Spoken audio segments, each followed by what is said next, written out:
ದೆಹಲಿಯ ಆ ಬೆಳಗ್ಗೆ ಉಳಿದ ದಿನಗಳಂತೆಯೇ ಇತ್ತು.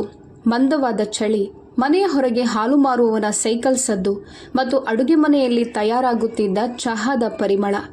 ಆದರೆ ನನ್ನ ಮನಸ್ಸಿನೊಳಗೆ ಒಂದು ವಿಚಿತ್ರವಾದ ಚಡಪಡಿಕೆ ನಡೆಯುತ್ತಿತ್ತು. ನಾನು ದುಪ್ಪಟ್ಟ ಸರಿಪಡಿಸಿಕೊಂಡೆ. ನನ್ನ ಲಂಚ್ ಬಾಕ್ಸನ್ನು ಬ್ಯಾಗ್ನಲ್ಲಿಟ್ಟು ಕನ್ನಡಿಯಲ್ಲಿ ನನ್ನನ್ನು ನಾನು ನೋಡಿಕೊಂಡೆ. ನನ್ನ ಹೆಸರು ಕಿರಣ್ ಮೆಹ್ರಾ, 42 ವರ್ಷ. 15 ವರ್ಷಗಳ ಕಾಲ ಒಂದೇ ಕಂಪನಿಯಲ್ಲಿ ಕೆಲಸ ಮಾಡಿದ ಸೀನಿಯರ್ ಡೇಟಾ ಅನಾಲಿಸ್ಟ್. ಮುಖ ಸುಸ್ತಾಗಿತ್ತು, ಆದರೆ ಕಣ್ಣುಗಳಲ್ಲಿ ಇಂದಿಗೂ ಭರವಸೆಯ ಮಿಂಚಿತ್ತು. ನಾನು ನನಗೆ ನಾನೇ ಹೇಳಿಕೊಂಡೆ, ಎಲ್ಲವೂ ಸರಿಯಾಗಲಿದೆ. ಇಂದು ಸ್ವಲ್ಪ ಕಷ್ಟದ ದಿನವಷ್ಟೇ, ಆದರೆ ಇಂದು ಕೇವಲ ಕಷ್ಟದ ದಿನವಲ್ಲ, ಏನೋ ದೊಡ್ಡದು ಸಂಭವಿಸಲಿದೆ ಎಂಬುದು ನನ್ನ ಮನಸ್ಸಿಗೆ ತಿಳಿದಿತ್ತು. ಆಫೀಸಿನ ವಾತಾವರಣ ವಿಚಿತ್ರವಾಗಿ ನಿಶ್ಶಬ್ದವಾಗಿತ್ತು. ಟೆಕ್ ವಿಂಟೇಜ್ ಆಫೀಸಿನ ಗೇಟನ್ನು ಸೆಕ್ಯೂರಿಟಿ ಗಾರ್ಡ್ ಎಂದಿನಂತೆ ನಗುತ್ತಲೇ ತೆರೆದನು. Good morning ma'am. ಅವನ ಧ್ವನಿಯಲ್ಲಿ ವರ್ಷಗಳಿಂದ ನನಗೆ ನೀಡುತ್ತಿದ್ದ ಅದೇ ಗೌರವವಿತ್ತು. ಆದರೆ ನಾನು ರಿಸೆಪ್ಷನ್ನಿಂದ ಒಳಗೆ ಹೋಗುತ್ತಿದ್ದಂತೆ ನನ್ನ ಹೆಜ್ಜೆಗಳು ನಿಂತವು. ಎಲ್ಲೆಡೆ ಜನರು ಕಣ್ಣು ತಪ್ಪಿಸಿ ನೋಡುತ್ತಿದ್ದರು.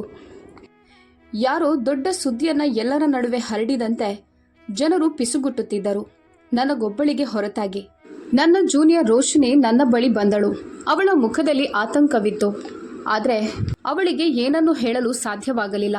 ನಾನು ಕೇಳಿದೆ, ಏನಾಯಿತು? Why is everyone acting strange? ಅವಳು ಕಣ್ಣು ತಪ್ಪಿಸಿದಳು. ಏನೂ ಇಲ್ಲ ಮ್ಯಾಮ್, ಇಂದು ಮೀಟಿಂಗ್ ಇದೆ ಅಷ್ಟೇ. ಮೀಟಿಂಗ್? ಇದ್ದಕ್ಕಿದ್ದಂತೆ ಅದೂ ಕೂಡ ಬೆಳಗ್ಗೆ ಬಂದ ತಕ್ಷಣವೇ. ಮನಸ್ಸಿನಲ್ಲಿ ವಿಚಿತ್ರ ಭಯ ಮೂಡಿತು.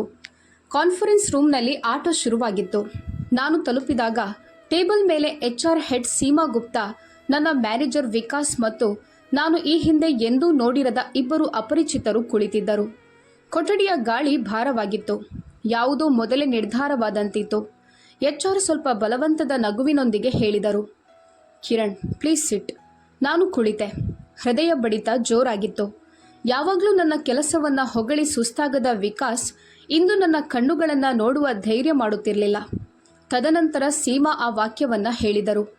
ಅದು ನನ್ನ 15 ವರ್ಷಗಳು, ನನ್ನ ಶ್ರಮ, ನನ್ನ ನಿದ್ದೆ ಎಲ್ಲವನ್ನೂ ಒಂದೇ ಸೆಕೆಂಡ್ನಲ್ಲಿ ಕಿತ್ತೆಸೆಯಿತು. ಅವರು ಓದಿ ಹೇಳಿದರು, your position has been made redundant. Today will be your last working day. ಕೊಠಡಿಯಲ್ಲಿ ಮೌನ ಆವರಿಸಿತು. ನನ್ನ ಕಿವಿಯ ಹತ್ತಿರ ಸಿಡಿಲು ಬಡಿದಂತಾಯಿತು. ನಾನು ನಿಧಾನವಾಗಿ ಹೇಳಿದೆ, ರಿಡಂಡೆಂಟ್? ನಾನು ಕಳೆದ 15 ವರ್ಷಗಳಿಂದ ಇದೇ ತಂಡವನ್ನು ನಡೆಸ್ತಿದ್ದೇನೆ. ನಾನಿಲ್ಲದೆ ಪ್ರಾಜೆಕ್ಟ್ ನಿಲ್ಲುವುದಿಲ್ಲ. ಸೀಮಾ ಒಂದು ಕಾರ್ಪೊರೇಟ್ ಸ್ಕ್ರಿಪ್ಟೆಡ್ ಸಾಲನ್ನು ಪುನರುಚ್ಚರಿಸಿದರು. ಕಂಪನಿ ರಿಸ್ಟ್ರಕ್ಚರಿಂಗ್ ಆಗಿದೆ Kiran. It's not personal. We value your contribution. Not personal? ನನ್ನೊಳಗೆ ಸಿಟ್ಟು ಉಕ್ಕಿ ಬಂತು. ನಾನು ವಿಕಾಸ್ ಕಡೆ ನೋಡಿದೆ. ನನ್ನ ಅಲ್ಗೊರಿದಮ್ ಕಂಪನಿಯ ಭವಿಷ್ಯ ಅಂತ ನೀನು ಹೇಳಿದ್ದೆ. ವಿಕಾಸ್ ಬೆವರುವಿಕೆಯನ್ನು ಒರೆಸಿಕೊಳ್ಳುತ್ತಾ ಹೇಳಿದನು. ಅದು ಪರಿಸ್ಥಿತಿ ಬದಲಾಗಿದೆ. ಪರಿಸ್ಥಿತಿಯೋ ಅಥವಾ ಪ್ಲ್ಯಾನಿಂಗೋ? ಯಾರೋ ನಿಮ್ಮದೇ ಮನೆಯ ಬೀಗದ ಕೈಗಳನ್ನು ಕದ್ದು ನಿಮ್ಮನ್ನೇ ಹೊರಗೆ ನಿಲ್ಲಿಸಿದಂಥ ಅನುಭವ ನನಗಾಯಿತು. ಇಡೀ ಆಟ ಅರ್ಥವಾಯಿತು. ಲಿನಕ್ಸ್ ಸರ್ವರ್ ಶಟ್ಡೌನ್ ರಿಕ್ವೆಸ್ಟ್, ನನ್ನ ಆ್ಯಕ್ಸೆಸ್ಸನ್ನು ನಿಧಾನವಾಗಿ ಬಂದ್ ಮಾಡೋದು, ಕೆಲವು ಮೀಟಿಂಗ್ಗಳಿಂದ ನನ್ನನ್ನು ತೆಗೆದುಹಾಕೋದು. ಈಗ ಎಲ್ಲವೂ ಅರ್ಥವಾಗುತ್ತಿತ್ತು. ಇದೆಲ್ಲವನ್ನು ಯೋಚಿಸಿಯೇ ಮಾಡಲಾಗಿತ್ತು. ಯಾಕಂದರೆ ಕಂಪನಿಯು ನಾನು ರೂಪಿಸಿದ ಅಲ್ಗೊರಿದಮ್ಮನ್ನು ಕದಿಯಲು ಬಯಸಿತ್ತು ಮತ್ತು ಅದರ ನಂತರ ನನ್ನನ್ನು ಕೆಲಸದಿಂದ ತೆಗೆದುಹಾಕೋದು ಅವರ ಯೋಜನೆಯಾಗಿತ್ತು. ನನ್ನ ತುಟಿಗಳ ಮೇಲೆ ನಿಧಾನವಾದ ಕಠಾರಿಯಂಥ ನಗು ಮೂಡಿತು. ಆ ನಗು ಸೋಲುವವರದ್ದಲ್ಲ, ಗೆಲ್ಲುವವರು ನಗುವ ನಗು. ನಾನು ನನ್ನ ಫೈಲ್ಗಳನ್ನು ಎತ್ತಿಕೊಂಡೆ ಮತ್ತು ನಿಧಾನವಾಗಿ ಹೇಳಿದೆ, ನನ್ನನ್ನು ಕೆಲಸದಿಂದ ತೆಗೆದು ನೀವು ಗೆದ್ದಿದ್ದೀರಿ ಅಂತ ನೀವು ಭಾವಿಸಿದ್ದೀರಿ. HR ಹೇಳಿದರು, Kiran please don't make this difficult. ನಾನು ಅತ್ಯಂತ ಶಾಂತ ಧ್ವನಿಯಲ್ಲಿ ಉತ್ತರಿಸಿದೆ, ನಾನಿದನ್ನು ಕಷ್ಟಕರವಾಗಿ ಮಾಡಲು ಇನ್ನೂ ಪ್ರಾರಂಭವೇ ಮಾಡಿಲ್ಲ. ಅವರು ಗಾಬರಿಯಾಗಿ ಸುಮ್ಮನಾದರು. ನಾನು ಎದ್ದು ಬ್ಯಾಗ್ ಎತ್ತಿಕೊಂಡು ಹೊರಬಂದೆ. ಆದರೆ ನನ್ನ ಮನಸ್ಸಿನಲ್ಲಿ ಈಗ ಭಯವಿರಲಿಲ್ಲ. ಒಂದು ಬೆಂಕಿ ಇತ್ತು ಮತ್ತು ಈ ಬೆಂಕಿ ನನ್ನ ಸೋಲಿನದ್ದಲ್ಲ, ನನ್ನ ಕಮ್ಬ್ಯಾಕ್ನ ಆರಂಭವಾಗಿತ್ತು. ಕಂಪನಿಯಿಂದ ಹೊರಬಂದ ನಂತರ ನಾನು ಪಾರ್ಕಿಂಗ್ನಲ್ಲಿ ನನ್ನ ಕಾರಿನ ಬಳಿ ತಲುಪಿದೆ. ಮನಸ್ಸು ಭಾರವಾಗಿತ್ತು, ಆದರೆ ಮೆದುಳು ಮಿಂಚಿನಂತೆ ಓಡುತ್ತಿತ್ತು. 15 ವರ್ಷಗಳ ಕೆಲಸ ಒಂದೇ ದಿನದಲ್ಲಿ ಮುಗಿಯಿತು. ಅದೂ ಕೂಡ ಯಾವುದೇ ಕಾರಣವಿಲ್ಲದೆ ಅಲ್ಲ. ಇದರಲ್ಲಿ ಏನೋ ಅವ್ಯವಹಾರವಿತ್ತು ಮತ್ತು ಅದರ ಸುಳಿವು ನನಗೆ ಹಿಂದೆ ಸಿಗಬೇಕಿತ್ತು. ಇಡೀ ಸಂಚನ್ನು ಬಯಲು ಮಾಡಿದ ಆ ಒಂದು ವಿಚಿತ್ರ ತಪ್ಪು. ಮನೆಗೆ ಬಂದ ತಕ್ಷಣ ನಾನು ನೇರವಾಗಿ ನನ್ನ ಸ್ಟಡಿ ರೂಮ್ಗೆ ಹೋದೆ. ನನ್ನ ಲ್ಯಾಪ್ಟಾಪ್ ಆನ್ ಮಾಡಿ ಕಂಪನಿಯು ಎಕ್ಸಿಟ್ ಡಾಕ್ಯುಮೆಂಟ್ಸ್ ಕಳುಹಿಸಿದೆಯೇ ಎಂದು ನನ್ನ ಪರ್ಸನಲ್ ಇಮೇಲ್ನಲ್ಲಿ ಚೆಕ್ ಮಾಡತೊಡಗಿದೆ. ಅದೇ ಸಮಯದಲ್ಲಿ ಹೊಸ ಇಮೇಲ್ ಪಾಪಪ್ ಆಯಿತು.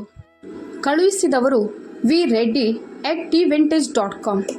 ಅಂದರೆ ಕಂಪನಿಯ ಲೀಗಲ್ ಹೆಡ್. ವಿಷಯ for internal review. Kiran algorithm licensing plan. ನಾನು ದಿಗ್ಭ್ರಮೆಗೊಂಡು ನೋಡಿದೆ. ಈ ಇಮೇಲ್ ತಪ್ಪಾಗಿ ನನಗೆ ಹೇಗೆ ಬಂತು? ನಾನು ಇಮೇಲ್ ತೆರೆದೆ ಮತ್ತು ನನ್ನ ಇಡೀ ದೇಹ ಒಂದು ಕ್ಷಣ ಸ್ತಬ್ಧವಾಯಿತು. ಇಮೇಲ್ನಲ್ಲಿ ಏನಿತ್ತು? ಸಂಪೂರ್ಣ ಸತ್ಯ, ಸಂಪೂರ್ಣ ವಂಚನೆ. ಆ ಇಮೇಲ್ ಒಳಗೆ ವಿಕಾಸ್, ಸಿಇಒ, ಲೀಗಲ್ ಟೀಮ್ ಎಲ್ಲರ ಸಂಪೂರ್ಣ ಸಂಭಾಷಣೆ ಲಗತ್ತಿಸಲಾಗಿತ್ತು. ಅವರು ನಾನೇ ರೂಪಿಸಿದ AI ರಿಸ್ಕ್ ಪ್ರೆಡಿಕ್ಷನ್ ಅಲ್ಗಾರಿದಮ್ ಅನ್ನು ಕದ್ದು ನನ್ನ ಹೆಸರಿಲ್ಲದೆ ವಿದೇಶಿ ಕ್ಲೈಂಟ್ ಒಬ್ಬರಿಗೆ ಮಾರಾಟ ಮಾಡಲು ತಯಾರಿ ನಡೆಸುತ್ತಿದ್ದರು. ವಿಕಾಸ್ ಬರೆದಿದ್ದನು, ಕಿರಣ್ನನ್ನು ತೆಗೆದುಹಾಕಿ, ಅಲ್ಗಾರಿದಮ್ ನಮ್ಮ ಬಳಿ ಉಳಿಯುತ್ತದೆ. ಅವಳು ಇದನ್ನು ಕಾನೂನುಬದ್ಧವಾಗಿ ಸಾಬೀತುಪಡಿಸಲು ಸಾಧ್ಯವಿಲ್ಲ. ನಾನು ಸ್ಕ್ರೀನ್ ಎದುರು ನನ್ನ ಕೈಯನ್ನು ತಡೆಯಲಿಲ್ಲ.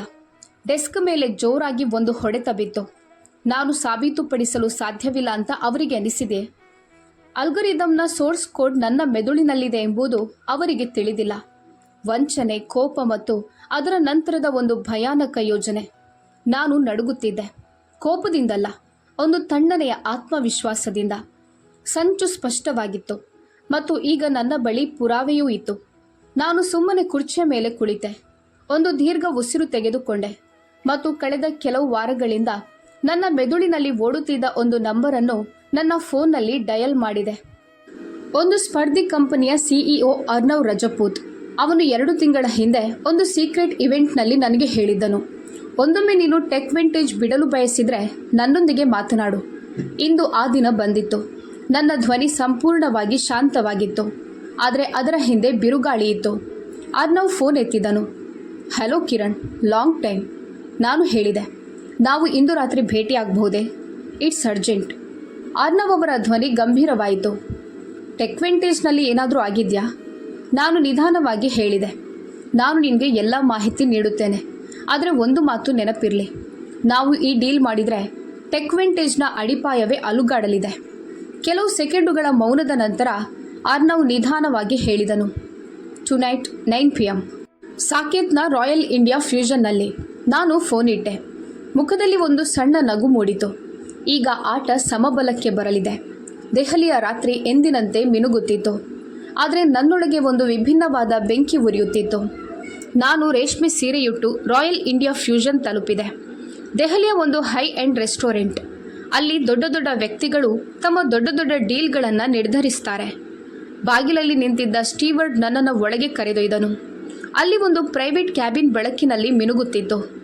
ಒಳಗೆ ಅರ್ನವ್ ರಜಪೂತ್, ಭಾರತದ ಅತ್ಯಂತ ವೇಗವಾಗಿ ಬೆಳೆಯುತ್ತಿರುವ ಟೆಕ್ ಕಂಪನಿ ನ್ಯೂರೋಜನ್ ಸಿಸ್ಟಮ್ಸ್ನ ಸಿಇಒ ನಿಂತಿದ್ದನು. ಇಂದು ರಾತ್ರಿ ಇತಿಹಾಸ ಬದಲಾಗಲಿದೆ ಎಂಬುದು ಅವನಿಗೆ ಮೊದಲೇ ತಿಳಿದಿದ್ದಂತಿದೆ. ನಾವು ಮುಖಾಮುಖಿಯಾಗಿ ಕುಳಿತೆವು ಮತ್ತು ಆಟ ಶುರುವಾಯಿತು. ಕಿರಣ್, ನೀನು ಆರಾಮವಾಗಿದ್ದೀಯಾ? ಅರ್ನವ್ ಅವರ ಧ್ವನಿಯಲ್ಲಿ ನಿಜವಾದ ಕಾಳಜಿ ಇತ್ತು. ನಾನು ನಗುತ್ತಾ ಹೇಳಿದೆ, ನನ್ನನ್ನು ಕೆಲಸದಿಂದ ತೆಗೆದುಹಾಕಲಾಗಿದೆ. ಅವನು ದಿಗ್ಭ್ರಮೆಗೊಂಡನು. ವಾಟ್? ವೈ?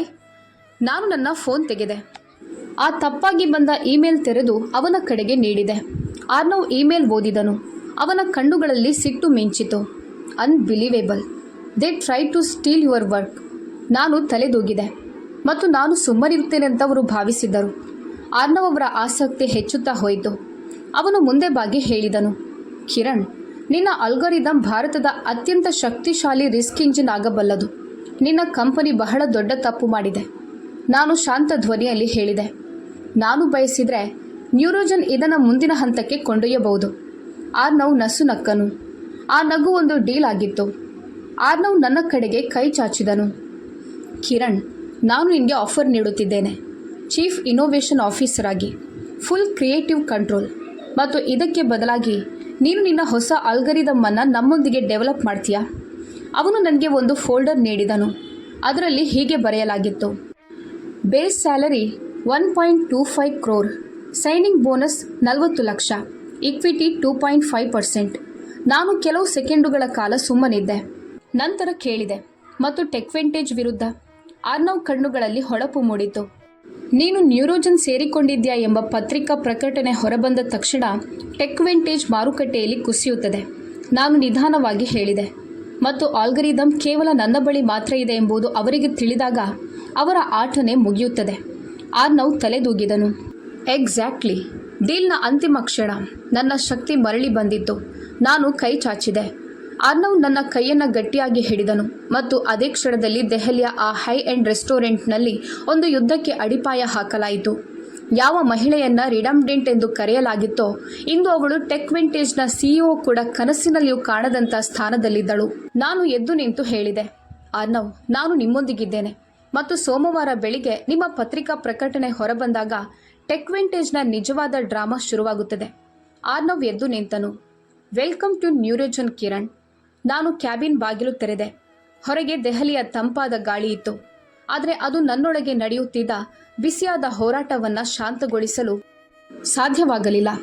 ನಾನು ನನಗೆ ನಾನೇ ಹೇಳಿಕೊಂಡೆ, ಈಗ ನನ್ನ ಸರದಿ. ಈಗ ನಾನು ಅವರ ಜಗತ್ತನ್ನೇ ಅಲುಗಾಡಿಸಲಿದ್ದೇನೆ. ರಾತ್ರಿಯ ಭೇಟಿಯ ನಂತರ ನನ್ನೊಳಗೆ ಒಂದು ವಿಚಿತ್ರವಾದ ಶಕ್ತಿ ತುಂಬಿತ್ತು. ನನ್ನನ್ನು ಕೆಲಸದಿಂದ ತೆಗೆದುಹಾಕುವ ಅವರ ನಿರ್ಧಾರ ಈಗ ಕೇವಲ ಒಂದು ತಪ್ಪಲ್ಲ, ಅದು ಅವರ ಇಡೀ ಕಂಪನಿಯ ಭವಿಷ್ಯದ ಅತಿದೊಡ್ಡ ವಿನಾಶವಾಗಲಿದೆ.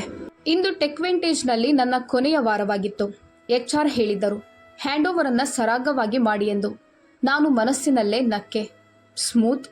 ದ್ರೋಹ ಮಾಡಿದವರಿಗೆ ಸರಾಗವಾದ ನಿರ್ಗಮನ ಸಿಗೋದಿಲ್ಲ, ಅವರಿಗೆ ಬಿರುಗಾಳಿ ಸಿಗುತ್ತದೆ. ಆಫೀಸಿನಲ್ಲಿ ಮೌನ. ಎಲ್ಲವನ್ನೂ ತಿಳಿದುಕೊಂಡಂತೆ. ಮರುದಿನ ಬೆಳಗ್ಗೆ ನಾನು ಆಫೀಸ್ಗೆ ಹೋದಾಗ ಎಲ್ಲರೂ ಸುಮ್ಮನಿದ್ದರು. ಜನರು ನನ್ನ ಕಣ್ಣು ತಪ್ಪಿಸಿ ಹಾದು ಹೋಗುತ್ತಿದ್ದರು. ಕೆಲವು ಉದ್ಯೋಗಿಗಳು ನನ್ನ ಡೆಸ್ಕ್ ಹತ್ತಿರ ಬರುತ್ತಿದ್ದರು. ನಂತರ ಏನನ್ನು ಹೇಳದೆ ಹಿಂತಿರುಗುತ್ತಿದ್ದರು. ಬಹುಶಃ ನಾನು ಸಿಡಿಯಬಹುದು ಎಂಬ ಭಯವೋ ಅಥವಾ ಏನೋ ದೊಡ್ಡದು ನಡೆಯಲಿದೆ ಎಂಬ ಅರಿವೋ ಅವರಿಗಿತ್ತು. ನನ್ನ ಜೂನಿಯರ್ ರೋಶ್ನಿ ಗಾಬರಿಯಿಂದ ನನ್ನ ಬಳಿ ಬಂದಳು. ಮ್ಯಾಮ್, ನೀವು ಕೇಳಿದ್ರಾ? ನಿಮ್ಮನ್ನು ತೆಗೆದ ನಂತರ ಬೋರ್ಡ್ನಲ್ಲಿ ತುಂಬ ಟೆನ್ಷನ್ ಇದೆ. ನಾನು ಮಂದಹಾಸ ಬೀರಿದೆ. ಸರಿಯಾದ ಜಾಗಕ್ಕೆ ಬೆಂಕಿ ಬಿದ್ದಿದೆ. HR ಮತ್ತು ಮ್ಯಾನೇಜರ್ ಈಗ ಹೆದರತೊಡಗಿದ್ದರು. ದಿನವಿಡೀ HRನಿಂದ 3 ಬಾರಿ ಇಮೇಲ್ ಬಂತು. ದಯವಿಟ್ಟು ಎಕ್ಸಿಟ್ ಪ್ರಕ್ರಿಯೆಗಳನ್ನು ಪೂರ್ಣಗೊಳಿಸಿ. ದಯವಿಟ್ಟು ID ಕಾರ್ಡನ್ನು ಬೇಗನೆ ಹಿಂತಿರುಗಿಸಿ. ದಯವಿಟ್ಟು ಅಂತಿಮ HR ಮೀಟಿಂಗ್ಗೆ ಬನ್ನಿ. ನಾನು ಓಡಿ ಹೋಗುತ್ತೇನೆ ಅಥವಾ ಏನನ್ನಾದರೂ ಹಾಳು ಮಾಡುತ್ತೇನೆ ಅಂತ ಅವರು ಭಾವಿಸಿದ್ದರು. ಇಲ್ಲ, ನಾನು ಕೇವಲ ಅವರ ಭಯವನ್ನು ನೋಡಿ ಆನಂದಿಸುತ್ತಿದ್ದೆ. ನನ್ನ ವಿರುದ್ಧ ಸಂಚು ರೂಪಿಸಿದ್ದ ವಿಕಾಸ್ ನನ್ನ ಕ್ಯಾಬಿನ್ ಹತ್ತಿರ 5 ಬಾರಿ ಸುಳಿದಾಡಿದ್ರೂ ಮಾತನಾಡಿಸುವ ಧೈರ್ಯ ಬರಲಿಲ್ಲ. ಪ್ರತಿದಿನ ನನ್ನನ್ನು ಸ್ಟಾರ್ ಪರ್ಫಾರ್ಮರ್ ಎಂದು ಕರೆಯುತ್ತಿದ್ದ ಆ ವ್ಯಕ್ತಿ ಇಂದು ನನ್ನ ಹೆಸರು ಕೇಳಿದರೆ ಸಾಕು ಹೆದರುತ್ತಿದ್ದನು. ಸಂಜೆಯ ಹೊತ್ತಿಗೆ ನನ್ನ ಇನ್ಬಾಕ್ಸ್ನಲ್ಲಿ 27 ಹೊಸ ಸಂದೇಶಗಳಿದ್ದವು. ಯಾವಾಗಲೂ ನನ್ನ ಕೆಲಸದ ಕ್ರೆಡಿಟ್ ಪಡೆಯುತ್ತಿದ್ದ ಅದೇ ಜನರು ಈಗ ಹೇಳುತ್ತಿದ್ದರು, ಮ್ಯಾಮ್, ಪ್ಲೀಸ್ ನನಗೆ ಲಿಂಕ್ಡ್ಇನ್ ರೆಕಮೆಂಡೇಶನ್ ನೀಡಿ. ನೀವು ಎಲ್ಲಿಯಾದರೂ ಕೆಲಸಕ್ಕೆ ಸೇರಿದರೆ ನನಗೆ ತಿಳಿಸಿ. ನಾನು ಉತ್ತರಿಸಲಿಲ್ಲ. ಚಹಾ ಕುಡಿಯುತ್ತಾ ನಿಧಾನವಾಗಿ ನಕ್ಕಿದೆ. ಜನರು ಕಷ್ಟದ ಸಮಯದಲ್ಲಿ ತಮ್ಮ ನಿಜವಾದ ಮುಖವನ್ನು ತೋರಿಸ್ತಾರೆ. ಇದು ನನ್ನ ನಿಯಮ. ಅವರ ರೆಕಮೆಂಡೇಶನ್ ವಿನಂತಿಗಳು ನಾನು ಅನಿವಾರ್ಯ, ನಾನು ಮೌಲ್ಯಯುತ ಅಂತ ನೆನಪಿಸುತ್ತಿದ್ದವು. ನನ್ನಿಂದಲೇ ತಂಡ ನಡೆಯುತ್ತಿತ್ತು ಎಂಬ ವಿಚಾರ ನನ್ನೊಳಗೆ ಆತ್ಮವಿಶ್ವಾಸ ತುಂಬುತ್ತಿತ್ತು. ಇದೆಲ್ಲದರ ನಡುವೆ ನಾನು ಅತ್ಯಂತ ಶಾಂತವಾಗಿದ್ದೆ. ಕಂಪನಿಯೊಳಗೆ ಆತಂಕವಿತ್ತು, ಆದರೆ ನಾನು ನಿರಾಳವಾಗಿದ್ದೆ. ಯಾಕಂದರೆ ಮುಂದಿನ ಸೋಮವಾರ ಬೆಳಿಗ್ಗೆ ಪತ್ರಿಕಾ ಪ್ರಕಟಣೆ ಹೊರಬರುತ್ತದೆ ಎಂಬುದು ನನಗೆ ತಿಳಿದಿತ್ತು. ಕಿರಣ್ ಮೆಹ್ರಾ ನ್ಯೂರೋಜನ್ನ ಚೀಫ್ ಇನ್ನೋವೇಷನ್ ಆಫೀಸರ್ ಆಗಿ ಸೇರ್ಪಡೆ ಮತ್ತು ಅದೇ ಕ್ಷಣದಲ್ಲಿ ಟೆಕ್ ವಿಂಟೇಜ್ನ ಸ್ಟಾಕ್ ಕುಸಿಯುವುದು ಖಚಿತವಾಗಿತ್ತು. ದಿನದ ಅತ್ಯಂತ ಮೋಜಿನ ಕ್ಷಣವೆಂದರೆ ದಿಢೀರ್ ಭಯ. ಸಂಜೆ ಒಬ್ಬ ಅನಾಲಿಸ್ಟ್ ನನ್ನ ಬಳಿ ಬಂದನು. ಅವನು ಕೇಳಿದನು, ಮ್ಯಾಮ್, ನೀವು ಕಂಪನಿಯ ವಿರುದ್ಧ ಕೇಸ್ ಹಾಕಿದ್ದೀರಾ ಎಂಬುದು ನಿಜವೇ? ನಾನು ಹುಬ್ಬೇರಿಸಿದೆ ಮತ್ತು ನಗುತ್ತಾ ಹೇಳಿದೆ, ಇನ್ನೂ ಇಲ್ಲ, ಆದರೆ ಮಾಡಿದರೆ ನೀವೆಲ್ಲರೂ ಬ್ರೇಕಿಂಗ್ ನ್ಯೂಸ್ನಲ್ಲಿ ನೋಡುತ್ತೀರಿ. ಆ ಹುಡುಗ ಹೆದರಿ ಓಡಿ ಹೋದನು. ಇಡೀ ಆಫೀಸ್ ನನ್ನ ಬಗ್ಗೆ ವದಂತಿಗಳಿಂದ ತುಂಬಿ ಹೋಯಿತು. ಆದರೆ ನಾನು ಚಹಾದ ಗುಟುಕು ಹಾಕುತ್ತಿದ್ದೆ. ಇದೆಲ್ಲವೂ ಒಂದು ನಿಧಾನಗತಿಯ ಸುಖಕರ ಸೇಡಿನಂತೆ ಇತ್ತು. ನನ್ನ ಬ್ಯಾಗ್ ಎತ್ತಿಕೊಳ್ಳುವಾಗ ನನ್ನ ತುಟಿಗಳ ಮೇಲೆ ಒಂದು ವಾಕ್ಯವಿತ್ತು, ಈ ಭಯ ಇಂದು ಇದ್ದರೆ ಸೋಮವಾರ ಏನಾಗಬಹುದು. ನಾನು ಆಫೀಸಿನ ಲಿಫ್ಟ್ನಿಂದ ಕೆಳಗಿಳಿಯುವಾಗ ನನ್ನ ಫೋನ್ ಸ್ಕ್ರೀನ್ ನೋಡಿದೆ. ಆರ್ನವ್ ಅವರ ಸಂದೇಶವಿತ್ತು. ಎಲ್ಲವೂ ಸಿದ್ಧವಾಗಿದೆ. ಪ್ರೆಸ್ ರಿಲೀಸ್ ಶೆಡ್ಯೂಲ್ ಆಗಿದೆ. ನನ್ನ ಹೃದಯದಲ್ಲಿ ಒಂದೇ ಮಾತಿತ್ತು, ಈಗ ಅವರ ವಿನಾಶದ ಕೌಂಟ್ ಡೌನ್ ಶುರು. ಸೋಮವಾರದ ಆ ಬೆಳಿಗ್ಗೆ ಇತಿಹಾಸದಲ್ಲಿ ದಾಖಲಾಗುವಂತಿತ್ತು. ಟೆಕ್ ವಿಂಟೇಜ್ಗಾಗಲಿ ಅಥವಾ ನನ್ನ ಹಳೆಯ ಮ್ಯಾನೇಜರ್ಗಾಗಲಿ ಇಂದು ಕೇವಲ ಒಂದು ಪತ್ರಿಕಾ ಪ್ರಕಟಣೆ ಅವರ ಇಡೀ ಜಗತ್ತನ್ನೇ ಅಲುಗಾಡಿಸುತ್ತದೆ ಎಂಬ ಅರಿವಿರಲಿಲ್ಲ. ನಾನು ಬೆಳಗ್ಗೆ ಬೇಗ ಎದ್ದೆ. ಒಂದು ಸಾಧಾರಣ ಕಾಟನ್ ಸೀರೆ ಉಟ್ಟೆ. ಕೂದಲನ್ನು ಹಗುರವಾಗಿ ಕಟ್ಟಿಕೊಂಡೆ ಮತ್ತು ಕನ್ನಡಿಯಲ್ಲಿ ನನ್ನನ್ನು ನೋಡಿಕೊಂಡೆ. ಇಂದು ನಾನು ಆಫೀಸಿನಿಂದ ಹೊರಹಾಕಲ್ಪಟ್ಟ ಅದೇ ಕಿರಣ್ ಮೆಹ್ರಾ ಆಗಿರಲಿಲ್ಲ. ಇಂದು ನಾನು ನ್ಯೂರೋಜನ್ನ ಚೀಫ್ ಇನೋವೇಷನ್ ಆಫೀಸರ್ ಆಗಿದ್ದೆ.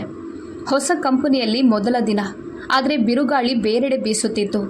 ನ್ಯೂರೋಜನ್ ಆಫೀಸ್ ಟೆಕ್ವೆಂಟೇಜ್ಗಿಂತ ಸಂಪೂರ್ಣವಾಗಿ ಭಿನ್ನವಾಗಿತ್ತು. ಮಾಡರ್ನ್ ಗ್ಲಾಸ್ ಗೋಡೆಗಳು, ಸಂತೋಷವಾಗಿರುವ ಉದ್ಯೋಗಿಗಳು, ಮುಕ್ತ ವಾತಾವರಣ ಮತ್ತು ಎಲ್ಲಕ್ಕಿಂತ ದೊಡ್ಡ ವ್ಯತ್ಯಾಸ, ಇಲ್ಲಿ ನನಗೆ ಗೌರವ ಸಿಗುತ್ತಿತ್ತು. ನಾನು ರಿಸೆಪ್ಷನ್ಗೆ ಬರುತ್ತಿದ್ದಂತೆ ಒಬ್ಬ ಹುಡುಗಿ ನಗುತ್ತಾ ಹೇಳಿದಳು, ವೆಲ್ಕಮ್ ಮ್ಯಾಮ್, ಕಂಗ್ರ್ಯಾಚುಲೇಷನ್ಸ್. ಹೃದಯದಲ್ಲಿ ಒಂದು ಹಿತವಾದ ಉಷ್ಣತೆ ಹರಿಯಿತು. ಕೆಲವು ಸ್ಥಳಗಳು ನಿಜವಾಗಿಯೂ ಮನುಷ್ಯರನ್ನು ಗುರುತಿಸುತ್ತವೆ. ಆರ್ನವ್ಗೆ ನಾನು ಬಂದ ಸುದ್ದಿ ತಕ್ಷಣವೇ ಸಿಕ್ಕಿತ್ತು.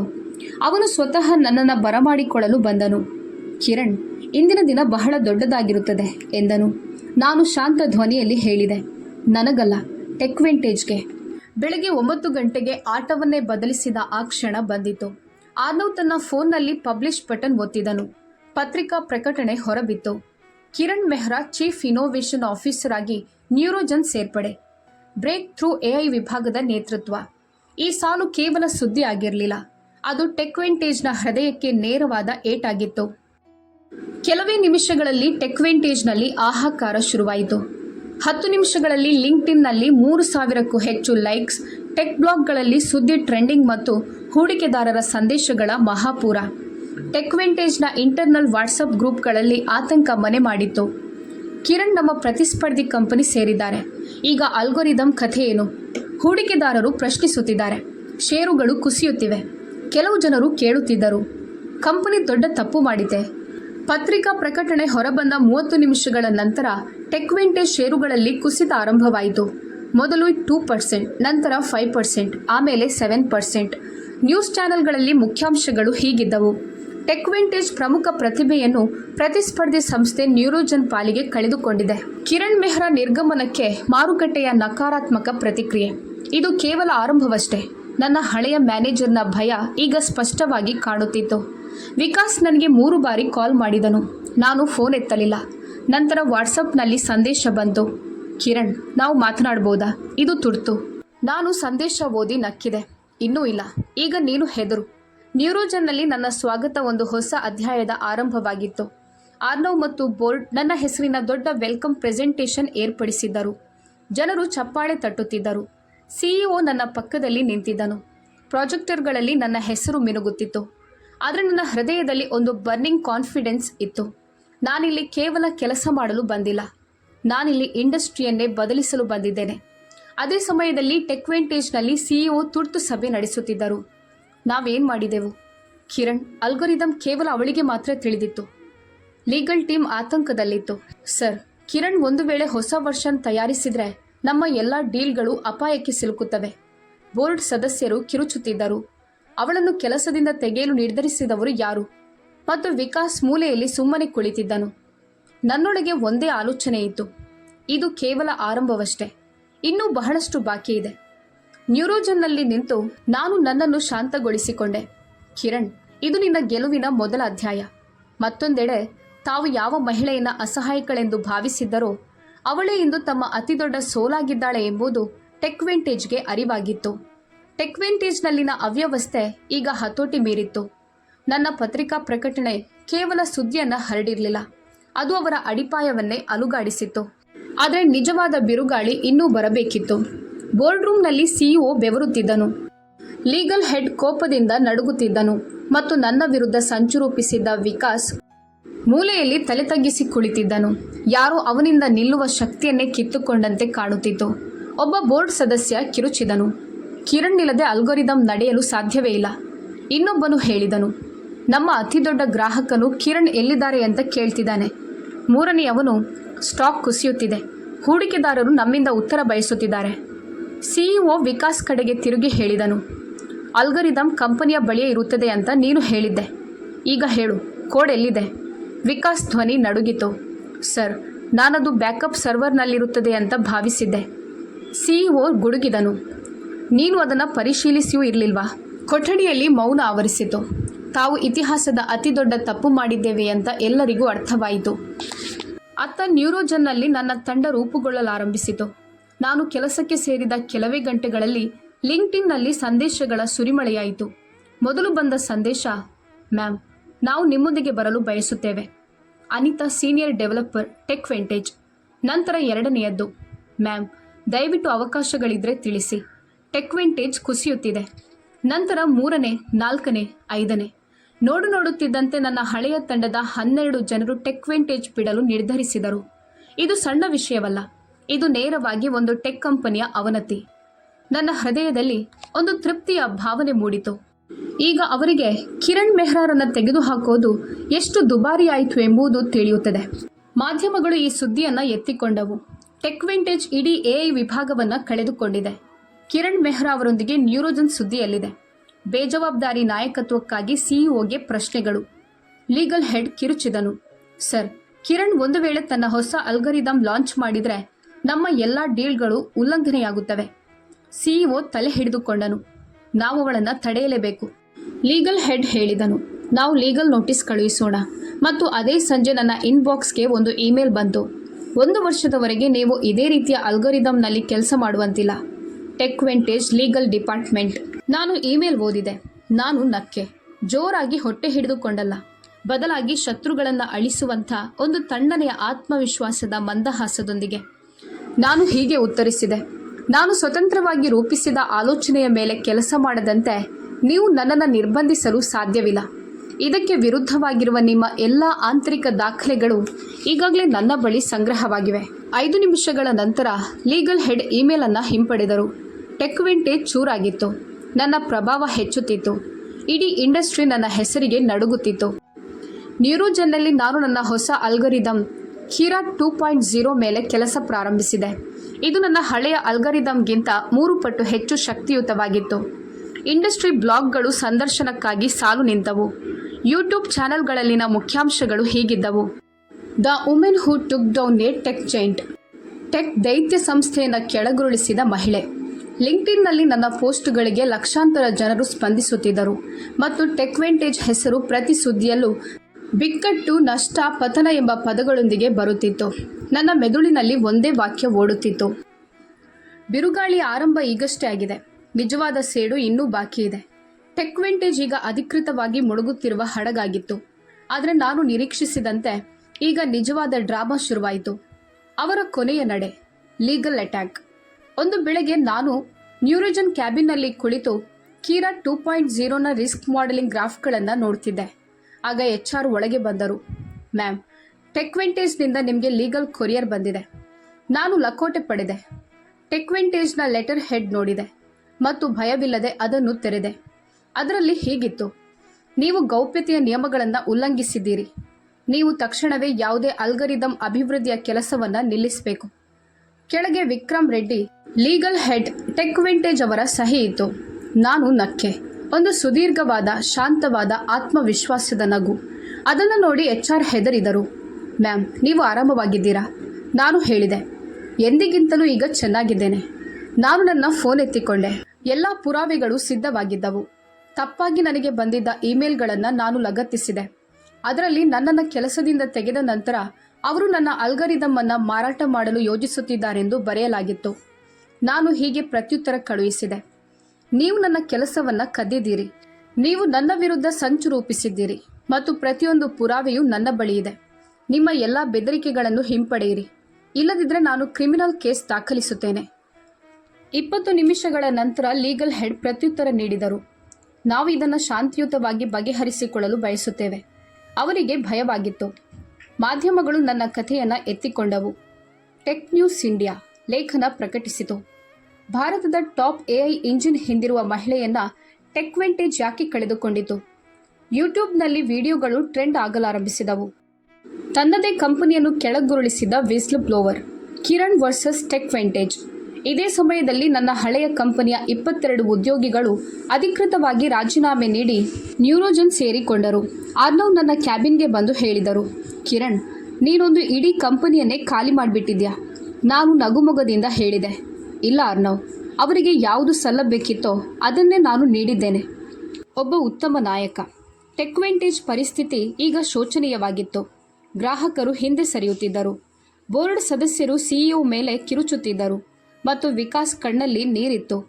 CEO ಸಿಟ್ಟಿನಿಂದ ಗೆಟ್ಔಟ್ ಎಂದರು ಮತ್ತು ಅದೇ ಕ್ಷಣದಲ್ಲಿ ವಿಕಾಸ್ ವೃತ್ತಿ ಜೀವನ ಅಂತ್ಯವಾಯಿತು. ಬೆಳಗ್ಗೆ 9 ಗಂಟೆಗೆ ಟೆಕ್ವೆಂಟೇಜ್ ಬೋರ್ಡ್ ರೂಮ್ನಲ್ಲಿ ತುರ್ತು ಸಭೆ ಕರೆಯಲಾಯಿತು. ಷೇರುಗಳು 18% ಕುಸಿದಿದ್ದವು. ಬೋರ್ಡ್ ಮುಖ್ಯಸ್ಥರ ಧ್ವನಿ ಮೊಳಗಿತು. ನಾವು ತಕ್ಷಣದಿಂದ ಜಾರಿಗೆ ಬರುವಂತೆ ಟೆಕ್ವೆಂಟೇಜ್ ಸಿಇಒ ಸ್ಥಾನದಿಂದ ನಿಮ್ಮನ್ನು ವಜಾಗೊಳಿಸುತ್ತಿದ್ದೇವೆ. ಕೊಠಡಿಯಲ್ಲಿ ಮೌನ ಆವರಿಸಿತು. ಯಾವ ಬಾಗಿಲಿನ ಹೊರಗೆ ನಾನೊಂದು ಕಾಲದಲ್ಲಿ ಪ್ರಮೋಷನ್ಗಾಗಿ ಕಾಯುತ್ತಿದ್ದೆನೋ ಅದೇ ಬಾಗಿಲಿನಿಂದ ಅವರನ್ನು ಹೊರಕ್ಕೆ ಕಳುಹಿಸಲಾಯಿತು. ಮತ್ತೊಂದೆಡೆ ನ್ಯೂರೋಜನ್ನಲ್ಲಿ ಸಂಭ್ರಮದ ವಾತಾವರಣವಿತ್ತು. ಆರ್ನವ್ ಹೇಳಿದರು, ಇಂದು ನ್ಯೂರೋಜನ್ನಲ್ಲಿ ಹೊಸ ಯುಗದ ಆರಂಭ ಮತ್ತು ಇದರ ನಾಯಕತ್ವವನ್ನು ಇಡೀ ಇಂಡಸ್ಟ್ರಿಯನ್ನೇ ಅಲುಗಾಡಿಸಿದ ಮಹಿಳೆ ಕಿರಣ್ ಮೆಹ್ರಾ ವಹಿಸುತ್ತಿದ್ದಾರೆ.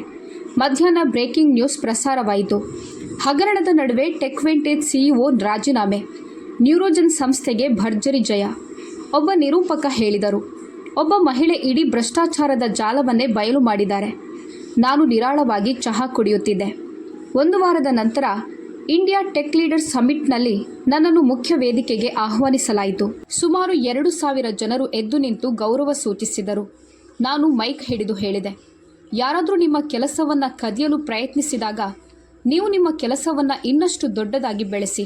ಅಂದು ರಾತ್ರಿ ಆರ್ನವ್ ನನಗೆ ಒಂದು ಆಫರ್ ನೀಡಿದರು, ನನ್ನ ಹೆಸರಿನಲ್ಲೇ ಹೊಸ AI ರಿಸರ್ಚ್ ವಿಭಾಗವನ್ನು ಪ್ರಾರಂಭಿಸಲು. ನಾನು ನಗುತ್ತಾ ಹೇಳಿದೆ, ಖಂಡಿತ ಪ್ರಾರಂಭಿಸೋಣ. ಮತ್ತು ಅದೇ ಕ್ಷಣದಲ್ಲಿ ನಾನೊಂದು ಹೊಸ ಭವಿಷ್ಯವನ್ನು ಬರೆದೆ. ಕಿರಣ್ AI ಲ್ಯಾಬ್ಸ್, ಭಾರತದ ಮೊದಲ ಮಹಿಳಾ ನೇತೃತ್ವದ AI ಇನೋವೇಷನ್ ಸೆಂಟರ್. ನಾನು ಬಾಲ್ಕನಿಯಲ್ಲಿ ನಿಂತು ದೆಹಲಿಯ ರಾತ್ರಿಯನ್ನು ನೋಡುತ್ತಿದ್ದೆ. ನನ್ನ ಹೃದಯದಲ್ಲಿ ಗೆಲುವಿನ ಬೆಂಕಿ ಇತ್ತು. ನಾನು ನನಗೆ ನಾನೇ ಹೇಳಿಕೊಂಡೆ, ಅವರು ನನ್ನನ್ನು ಕೆಳಕ್ಕೆ ತಳ್ಳಲು ಪ್ರಯತ್ನಿಸಿದರು, ಆದರೆ ನಾನು ಬೀಳುವುದಕ್ಕಾಗಿ ಹುಟ್ಟಿದವಳಲ್ಲ ಎಂಬುದು ಅವರಿಗೆ ತಿಳಿದಿರಲಿಲ್ಲ. ಈ ಕಥೆ ನಿಮ್ಮ ಹೃದಯವನ್ನು ಮುಟ್ಟಿದ್ದರೆ ಅಥವಾ ಈ ಕಥೆ ನಿಮಗೆ ಇಷ್ಟವಾಗಿದ್ದರೆ ದಯವಿಟ್ಟು ಲೈಕ್ ಮಾಡಿ, ಶೇರ್ ಮಾಡಿ, ಕಾಮೆಂಟ್ ಮೂಲಕ ನಿಮ್ಮ ಅಭಿಪ್ರಾಯವನ್ನು ನಮ್ಮೊಂದಿಗೆ ಹಂಚಿಕೊಳ್ಳಿ. ಮನದ ಮಾತು ಚಾನಲನ್ನು ಇನ್ನೂ ಕೂಡ ಸಬ್ಸ್ಕ್ರೈಬ್ ಮಾಡದೆ ನೋಡ್ತಾ ಇದ್ದರೆ ದಯವಿಟ್ಟು ಸಬ್ಸ್ಕ್ರೈಬ್ ಮಾಡಿ, ಹತ್ತಿರದಲ್ಲಿರುವ ಬೆಲ್ ಐಕಾನನ್ನು ಪ್ರೆಸ್ ಮಾಡಿ. ಹೊಸ ಕಥೆಯೊಂದಿಗೆ ಮತ್ತೆ ಭೇಟಿಯಾಗೋಣ. ಕಥೆಯನ್ನು ಪೂರ್ತಿಯಾಗಿ ಕೇಳಿದ್ದಕ್ಕಾಗಿ ಧನ್ಯವಾದಗಳು.